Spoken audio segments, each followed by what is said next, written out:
Okay, Ava feels like a movie we weren't actually meant to see, not in the sense that it's shocking or in poor taste or cursed in some way, because that would imply that there's something interesting about it to some degree, but rather that it feels like an actor or student filmmaker's expensive demo reel showing off prospective ability to produce, direct, star, or otherwise participate in the making of an actual studio-level action film by playing out a basically competent series of recreations of the most common generic beats of the assassin spy thriller subgenre with barely any context or specific style, because the whole point is just to show a room full of executives, see, we could deliver you the base outline of a Mission Impossible, Jack Reacher, Salt, Jason Bourne, Atomic Blonde, Olympus Has Fallen alike. And if you were said room full of executives, you might take a look at Ava and say, okay, yeah, there's some evidence of basic B-movie action chops here, and your lead actor certainly has potential, plug a story and character in there, and you might have something. But you wouldn't, like, release the empty homunculus of a movie itself, and the lead actress in question is Jessica Chastain. We already know she can do action, and pretty much everything else for that matter, extremely well, so the spectacle of seeing not only her, but also the similarly overqualified likes of Joan Chen, Ian Grufford, John Malkovich,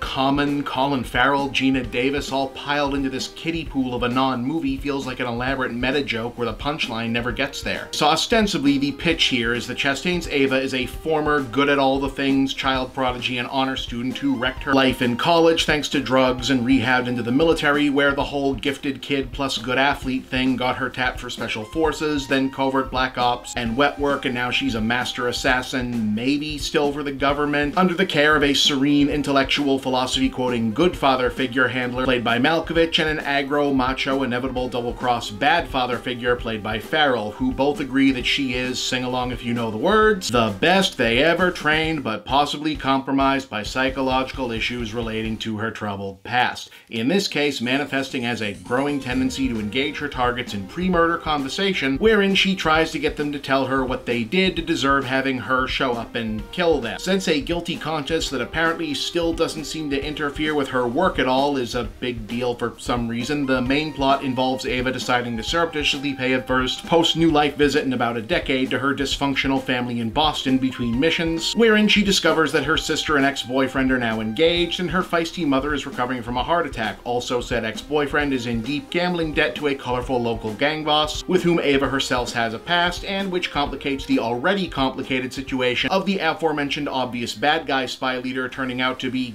the bad guy and sending henchmen to kill her. There's some pretty okay gunfights, decent enough hand-to-hand combat business, some chases, inevitable espionage stuff, well acted if surface level character beats, in the catching up with family and spy people doing spycraft doublespeak scenes, a cool low-key wrap-up, and then it's over and you find yourself thinking, I mean, I guess it's okay, but it'll have to get a lot better if it goes on to develop itself in a series, and oh right, this wasn't a TV pilot, it was supposed to be a movie. Huh. Well, there's not really a lot going on here at all, is there? It's a rare case where there isn't much to complain about in the film, but there's also nothing to praise other than the unintended gimmick factor of, again, seeing an A-list cast randomly fill out stock roles in the less exciting version of a 10 years ago Jason Statham movie. At times, it almost feels like they were going for the exaggerated hyper-reality of the John Wick franchise by barely assigning names or context to any of the goings-on in terms of who works for who and why they're killing people and for the benefit of what, but those movies replace the boring details with weirder, more elaborate touches for the sake of world building. And, you know, just buckets of pure style. Ava can barely be bothered to turn on a strobe light during a club scene, so I guess on the positive side there isn't a ton to criticize, but there also really isn't anything to celebrate or even talk about, and to me that's kind of worse. 4 out of 10, I didn't hate it by any means, but I was extremely bored.